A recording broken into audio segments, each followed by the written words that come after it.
built this city. Building Joburg on We Mix. built this city on rock and roll. Built this city. With your host, Graham Alexander. Good evening, Joburg. It was a beautiful day today. It was so warm. I've taken my jacket off, although it could be the aircon. So welcome to Ruth Chambers in the studio. Hi, Graham. You're also taking your jacket off. And Hensford Corza, you've got your jacket on. Yes, I still got mine on. Yeah, no, it's a great day. You can feel that sort of spring in the air. Exactly. But I'm sure we're going to have a bit of cold weather before we can appreciate that. So tonight we're going to be chatting about creating urban villages. And I'm going to be chatting to architect Thorsten Deckler about this topic. So if you're sitting with a property somewhere in Joburg, two of you living in a big place, there's a lot you can do with your property that can improve your investment and can make you some cash. So that's what we're going to be chatting about. My guest this evening is Thorsten Deckler. He is an architect. We're going to be talking about creating urban villages. And as I introduce him, he has also told me that his kids are listening from Austria. Welcome, Thorsten, and give us a shout out to your kids. Thanks, Graham. Thanks for having me. And I want to say hi to Timo and Lina. I'm going to tell them I love them and I miss them a lot. Fantastic. Right, so creating urban villages at the build-up I was talking about, if you're sitting with some property and a house on it, there's all sorts of things that you could possibly do. But maybe starting in a more macro environment. You don't have to have this big property. It could be a small property. Yes. And you're busy with one in Brixton, which we'll talk about later on, Thorsten. But I think let's talk about the concept of creating urban villages. What does it mean? So let's first look at what a village is, and it's really a medium density, mixed use place where you can reach services and functions on foot. And it also has good connections to the wider, when you talk about it being urban, it then has good connections to the bigger city. But one of the things that characterize villages, I think, is also diversity and the fact that we're not only talking about nuclear families in the classic sense, but you might have extended families, you might have, tenants or businesses, and it's really a mix of all sorts of functions you would find in a city, but at a humane scale. Yeah. And the community, I guess, is a very important part of this village, or a village. Yeah, so what I miss is a village I grew up in Namibia. And, that intimacy and the fact that you know people and that they look out for each other. It obviously also has a dark side where people will skinner and gossip about what you've been up to. But I then, at a young age, moved to Joburg, and as a teenager, I loved the anonymity of the city. I could get up to no good and nobody knew what I was up to. And then I spent a really formative few years renting an office in Fitas, which is Pageview, and I heard so many stories about that particular neighborhood and how amazing it was, and it all just sounded to me like one big village where people supported each other, they looked after their children, like people say it takes a village to raise a child. And then I came across a whole bunch of really interesting examples of urban villages in my travels, and so I would like to speak about those because they inspired me a lot. If we look at our own country and our own environment, and look at rural areas and rural villages, they pretty much work on the same basics as what we're talking about, Thorsten? Yeah, I think so. It just feels like possibly a more natural way for humans to live, where you rely on, a sense of connection and belonging and, support from your peers and your neighbors. I was in a village called Jane First in Limpopo with a friend of mine, Eddie Ratsoma. And we passed a property that was obviously getting ready for a big party. And he said, tomorrow there's a wedding there. We're going to go to the wedding. Okay, so, but I'm not invited, Eddie. No, everyone's invited. It was unbelievable. how the community just accepts people and appreciates you. It's so it's sort of on our doorstep. Well, Limpopo's not exactly on Joburg's doorstep, but you can drive there and understand villages. Well, I would say they're even closer to home. So I live in a village of sorts in Brixton, and I really know, when I step out of my yard, I will immediately bump into someone I know. And I think it has to do with the houses and the properties. They're quite small. They have verandas. They're quite close to the street. And so people use that public realm for more than just driving a car. Kids play soccer in the street. We sometimes sit on the pavement. There's that wonderful South African term called blooming, which means just hanging out, like in public. And I really like that, and I think it's part of a democratic way of living where, you embrace the different characters in your neighborhood. Yeah. And you're one of them. Yeah. And the issue of crime is a reality, unfortunately, but I think the perception sometimes is also a bit skewed.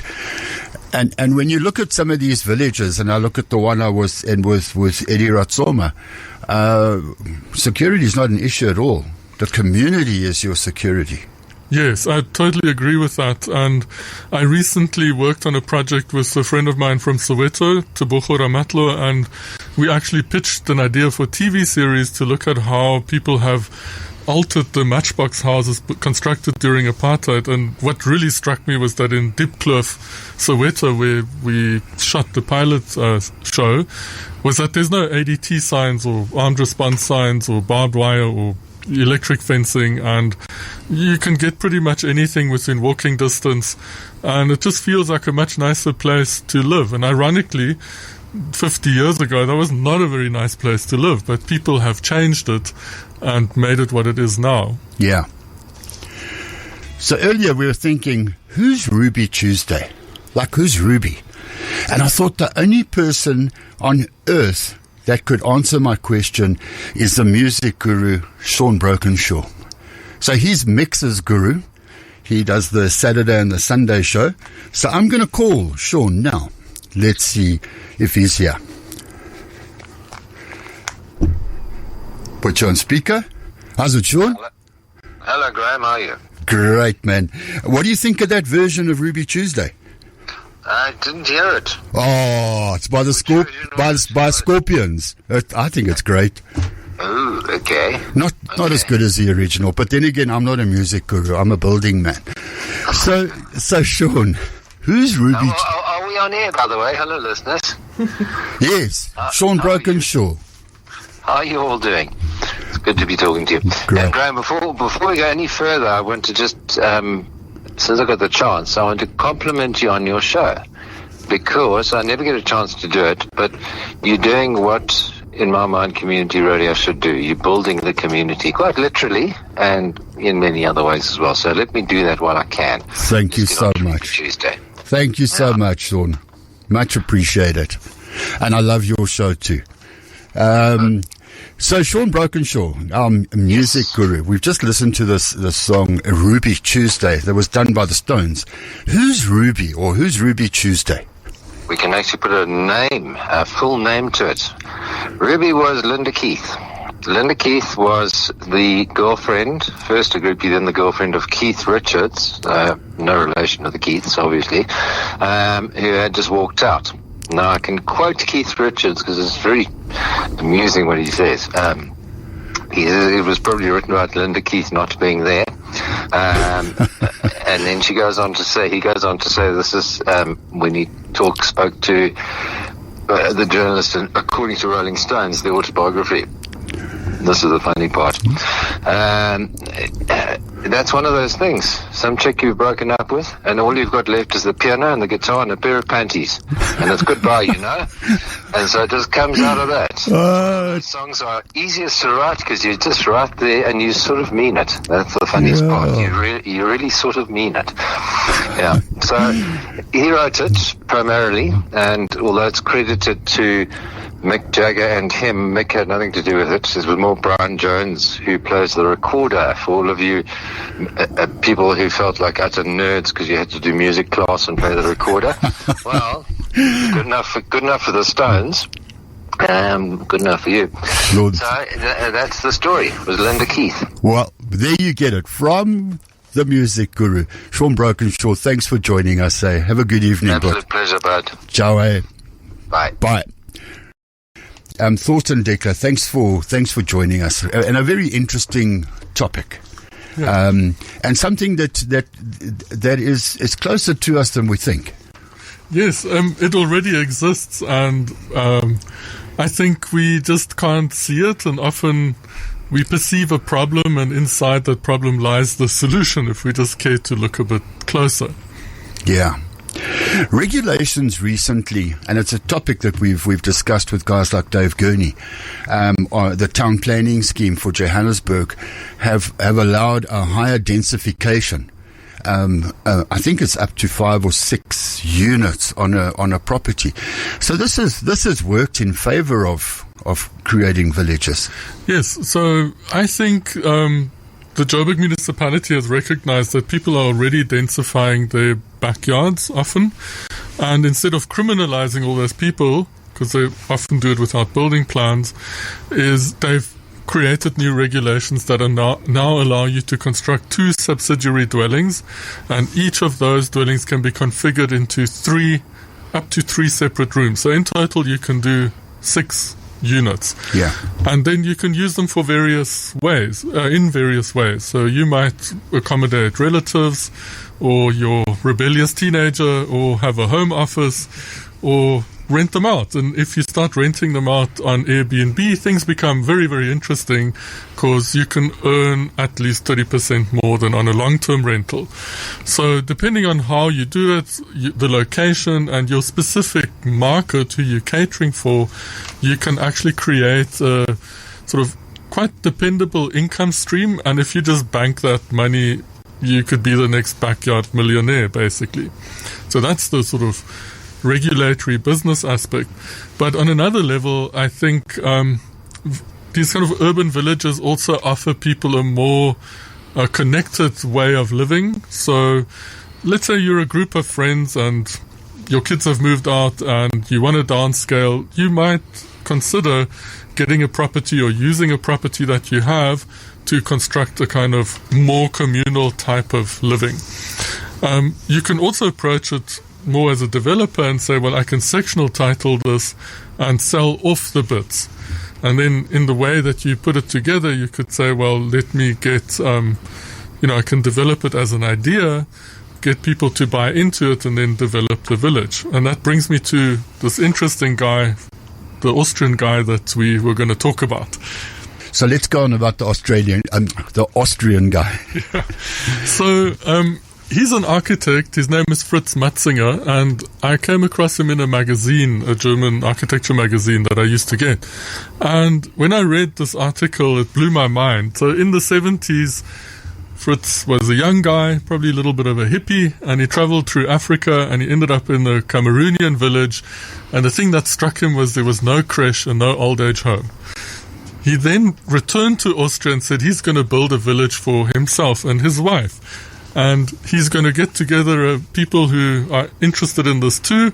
And he proceeded to construct like a development of, I think it was 16 units. They're arranged in clusters of 8, and they're around the each one is around a central courtyard. And this has been so popular that he had now a very busy 40-year career, and he built 30 of these projects as a sort of developer of these groups of people who are interested in living like that. And so what it offered people, I think, at the time and even now in Germany and in Austria where he built them, was just an alternative to the anonymity of living in a multi-story block or living in this single home on a single plot. And it offered people like the sort of connection to others, and examples that he cites is like, if you need to go for a job interview and you haven't arranged a babysitter and you can quickly ask your neighbor, or you're going for a quick break and someone needs to feed your cat. And they even have things like calisthenics classes, which he still runs in his village that he created for himself. And that just really made sense, and it inspired me. And also for me as a person, I'm South African. I am interested in African architecture and spatial concepts. And I think in the Western idiom that I was trained, we often look at buildings as objects, fancy objects.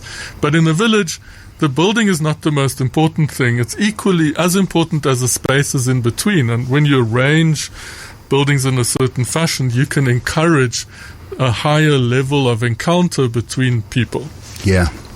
Which we can't help think, modern living for a lot of people, on gated communities, estates, etc., where you're living pretty much on your property and sometimes don't even know your neighbors, and going to the shopping center, etc., becomes that sort of meeting space that doesn't work that well. But how hard is it going to be for people that have grown up like they live to say, come and live in a village? That's going to be tough, I would guess.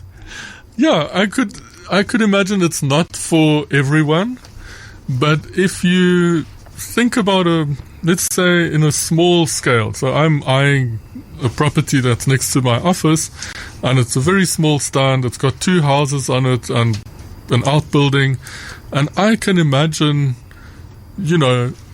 dividing those 2 houses into 2 units each, and then doing the outbuildings as studio spaces, and that you could offer that to artists to get sort of a toe in the door in the property market, plus have a working space, a studio, but that studio is configured so you can also rent it out either long-term or on Airbnb. Yeah. So when you start out, you can paint from your bedroom. Later, you can move into your studio. Yeah. And I can imagine that then, you'd have to form a sort of body corporate type setup so you can just agree, who takes out the trash when, who sweeps the driveway. Sure. Like, how do you do these kind of things? What you pretty much got to do if you're living in a block of apartments. You got to make those decisions Exactly. Someone's got to. Yeah. You've got a working example of this project, Thorsten, which is in Brixton. Yeah. And I think what's important here is it's on quite a small property. Yeah. And we're talking about maybe Craigall Park, if you're sitting with a big house and there's only 2 of you and so on and so on. It's 700 square meters. It's quite small. Yeah, it's tiny. I live on a 250 square meter property in a semi-detached house, and we have 3 bedrooms and an outbuilding. So it's also just what are you used to? I think if your property is big, you have a lot more options. You could even eventually subdivide sections of it and sell those off if you want, but you obviously have a lot more options that way.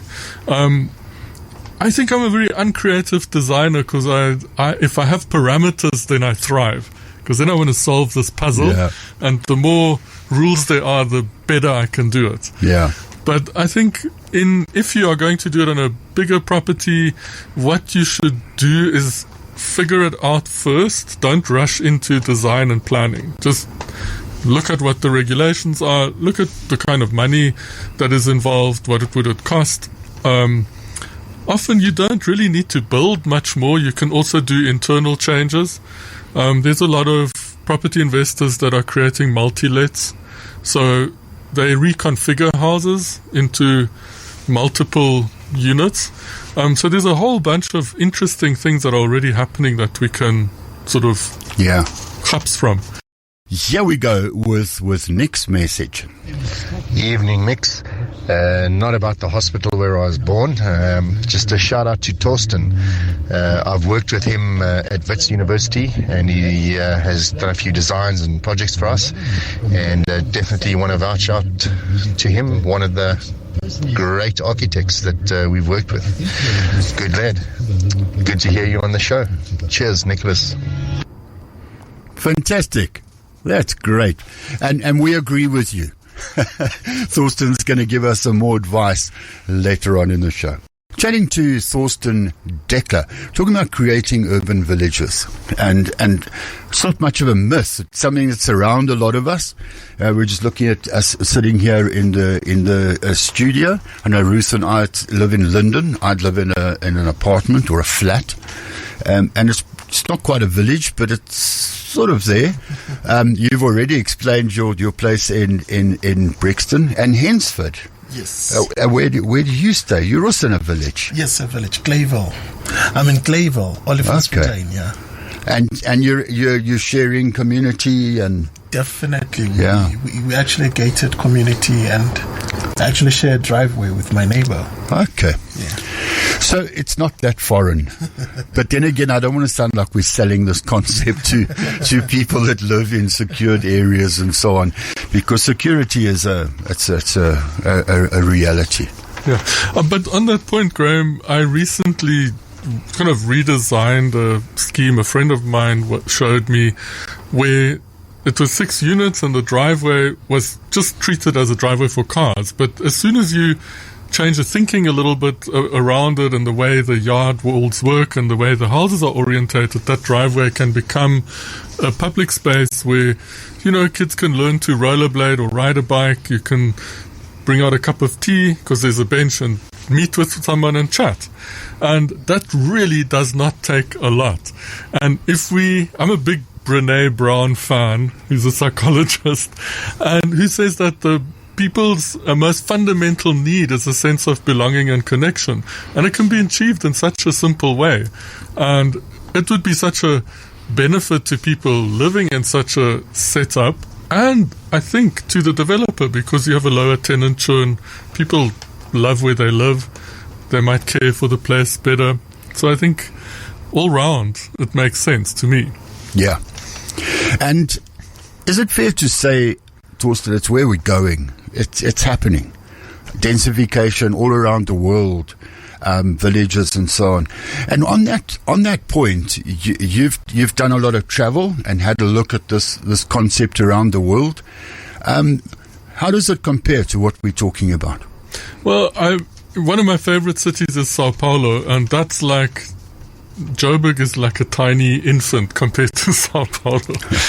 And what I like about Sao Paulo, some neighborhoods are a bit like villages, and how that works is that you have a mix of people. So you often find that wealthier people live in an apartment block, but each of those apartments has a little mini apartment inside it for a domestic helper.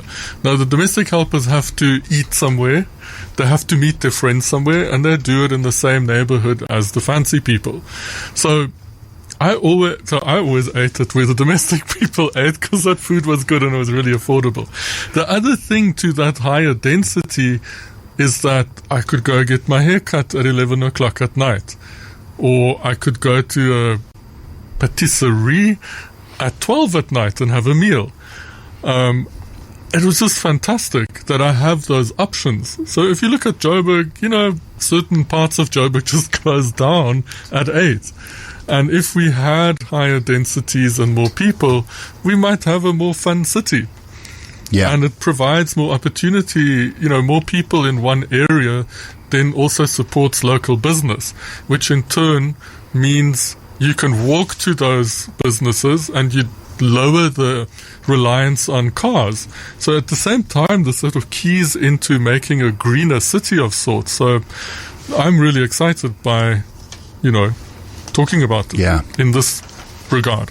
I would guess we also need to be wary of saying, okay, so a settlement like Diepsloot, you go, well, it's not working. This is a village. Is a lot of these settlements were based and developed on strange regulations, rules, etc., etc. So we need to be careful of that. But you did say something very interesting about Diepsloot in Soweto. Diepkloof. Yeah. On how there were rows and rows of houses, and they've become a village. So that sort of dysfunction, if I could use that word, is now very functional, or more functional. Absolutely. I mean, Diepkloof was designed as a dormitory town where workers were just supposed to sleep.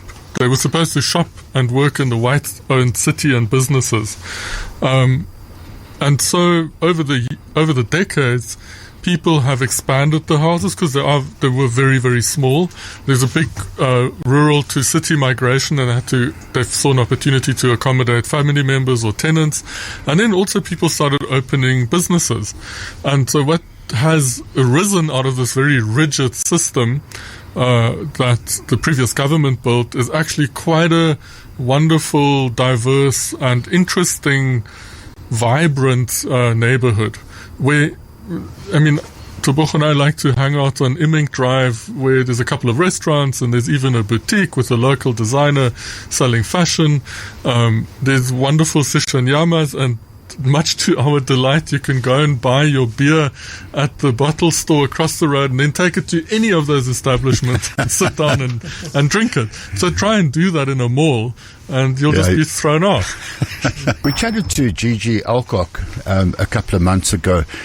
He wrote the book Casinomics and Super Casinomics, and he has this amazing insight to informal communities and businesses.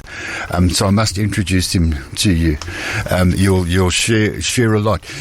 But just driving down a street in Soweto without even getting out into a restaurant or something, people was just on the pavement. There's a Chizinyama going, and I remember stopping at one and I thought, well, is this a family braai or is it for your mate? No, it's for anybody. What do you want? So we had something and a beer. It reminds me of the World Cup. We went to the one in Rustenburg. I can't remember that stadium. And the sponsors, the beer sponsors, the bars shut when the game stopped, which I thought was absolutely insane. But the people in the street, because it's in quite a rural area, that stadium, they took complete advantage. So we landed up in someone's backyard and we stayed there for a couple of hours. In fact, we missed the bus. So yeah, these communities are not necessarily abrasive or threatening. And I think coming from, call it the northern suburbs, it's just unusual. So you don't expect someone to say, yeah, join me on the pavement. Here's a beer. Yeah, I think I was lucky that I could travel a lot through my career. And so I've spent time, as I said, in Brazil, in Argentina, in really high-density environments, in Seoul and Korea, in Morocco. And when I mention Morocco, the hair on my back stands up because I was in Casablanca and my PA booked me into a sort of legit hotel in the fancy neighborhood. It was so boring. And we just rebooked. We went to the Medina, and everybody said, don't go to the Medina. But the Medina was absolutely wonderful. And that's the old downtown part. It's all just 2 to 3 floors high, but very, very dense. There are no cars in there. And there's just so many shops. And we got totally lost because it's like a spider web structure, and there was this tailor in the shop who was still working, and he said, no, I'll take you to the hotel, I know exactly where it is. We could hardly communicate, and he just took us there. And I don't know, those are, I think, like positive features of urban environments that are a little bit denser but also human scaled, and have a mix of functions, and where you have a direct connection to the street, which is the place where you meet people. So Mozambique, our neighbor, came out of a different mindset and regulations and didn't have the apartheid system, etc. But it's interesting how their urban areas have developed, where you get a plush 5 million rand house, and then next door there's a guy with a shack and 6 goats, and so everyone just lives together. And again, security. It's not I've stayed there a few times with different work and so on, and I'm always amazed how everyone just fits in. So there's a guy that drives a Merc in a big car, and he says hello to his mate with the goats, and it works, and that's right next door. Yeah, no, it makes a lot of sense. We can't romanticize these things. We got to go in it with our eyes open, and I think if you want to do something like this or live like this, then notice things and explore these environments. Okay, so like you said, let's not romanticize too much. Let's get back to the practicalities here. So let's say I have a property in Parkhurst, which are all, what size stands in Parkhurst? There was a 700 square. Yeah, 495, right? Yeah, 500 square meters. Yeah. I mean, a lot of people's houses are that big. Yes. But 500 square meters, you've done that project in Brixton where you've put up 2 dwellings and 2 smaller dwellings. Yeah. On 700 square meters. Yes. So if I'm in Parkhurst listening to this show, obviously I'll give your details out later on, Thorsten. And I want to look at this. And as you said, don't dive in and just start drawing and so think it through, do the numbers. Yeah. But what would be where do you go to next? Yeah, so I think the first step is you need to think like a surgeon or like a doctor. Like the surgeon won't just cut you open if you complain about a stomach ache. He's going to take your vitals and before he makes a diagnosis. So it's the same thing. Your health is very valuable and so is your property. Building can be extremely complicated and we often underestimate the complexity because there's so many moving bits and parts. So if you do build or alter anything, you need to be 100% sure, first of all, why you're doing it, what are you doing, and then what it's going to cost. And you can find out all these things before you actually start drawing up plans. And so what I do as part of my process is I do this thing called a needs and options review, which shows you what your options are. It works through all the legal aspects of it. I identify how big the areas are that we are altering or adding on. Often we don't need to add on, we can alter things and then work out a cost. And that's like the roadmap for you to take your project forward. And I do that for any project actually, be it interior design for a busy organization or a custom home or something like this. Yeah. So that kind of advice, as you said, is absolutely essential. And one would think, well, that's fairly obvious. But it's not so. If you look into the market, a lot of people just go down a road and haven't really thought it through and haven't used professionals like yourself. Yeah, well, I have the scars to prove it. I've been an architect for 25 years and this is where I ended up, is to first think, then act. Thorsten, Johan van Wyk has sent a message in and he says, I have to ask, what about sewerage electrical infrastructure that was not developed to accommodate 6 units in addition to the main premises? Yeah, that's a very valid point. So if you develop your stand, you need a sort of approval from the municipality and they might ask you for a service contribution.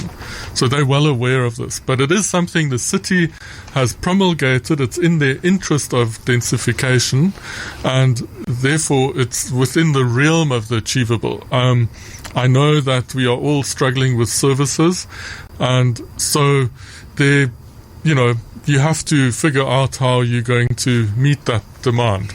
Yeah.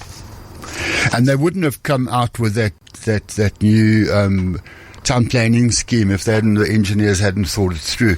Although I think Johan could be coming from a space where a lot of us do come from, thinking government's not, thinking properly and doing things correctly.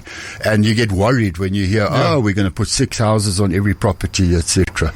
But it's good to hear that, there's thought in it and you could make a contribution to improving that infrastructure. Yes, I know areas like Bryanston are really struggling. So for big developments where properties get rezoned, there's like a handbrake on development exactly because of services. Yeah. We've been talking about creating urban villages. A lot of it's already around us, but it's such an exciting concept. But I have to go back in sort of memory with you, Thorsten, is in the sort of late 80s, 90s, particularly in Soweto, there were the conversion, for some weird reason, a garage at some point was an important part of a house. And they converted, and it was called two-room garage or two-room garage. But the vernacular, if you said two-room garage, everyone knew what you were talking about. And it was converting. So it goes back quite a while. to getting this sort of very structured into a more livable environment. Yeah. And you were involved with a project called the Matchbox House. Yeah, so that was this idea for a TV show that I was doing with a friend of mine who's also an architect. He's from Pimville, Tebogo Ramatlo. And in fact, we're having a meeting with SABC next month, so we're quite excited about seeing if there's going to be legs on this project. But we did shoot a pilot episode with the help of the Goethe Institute, which was a lot of fun. And within the very short time that we spent in Diepkloof, we've just found unbelievable examples of what people have done with their houses. And one that stands out particularly was a gentleman called Papa J, who has this bright turquoise house. It's absolutely spick and span, beautiful. We were just attracted by the color. He was like sitting on his stoep, and he invited us in, and he took us around his house, and he showed us like all the rooms he added on and the little bakery that he added on, all the furniture he made with his own hands. And we just left there completely inspired. But what also stuck with me was that he's retired. He used to be a mechanic, a spare part salesman for a big car company. And he basically, the income from the rental rooms just funds his retirement. And he's just like forever fixing up his house and making it more and more beautiful. Yeah. I know Gigi Alcock had put some of the numbers together on what or the value of this market, and it's huge. And if you want to find out more, read his book. He's done 2 books. It's Super Cousinomics is his latest one. I'm busy reading it, so I can't put it down. It's brilliant. We sort of run out of time, Thorsten, and that was really, really interesting. And again, a subject that we can continue with. Yes, yeah, it's close to my heart, and it's really something I would like to explore for myself too, to live in a kind of way that is a little bit more humane. Yeah, and thank you, Thorsten Deckler. Before I let you go, if someone wants to contact you, what's the quick way? Yeah, so you can just WhatsApp me on 083 544 9735. You can also look at my website. We just launched a new website. It's 2610southarchitects.com. So that's 2610 south, like the direction, opposite of north, architects.com. And there's a couple of resources there you can also download, and you can book a call with me. I'll gladly answer your questions. Fantastic. Thorsten, thanks so much for joining us. Thank you, Graham. So we're going to be playing out.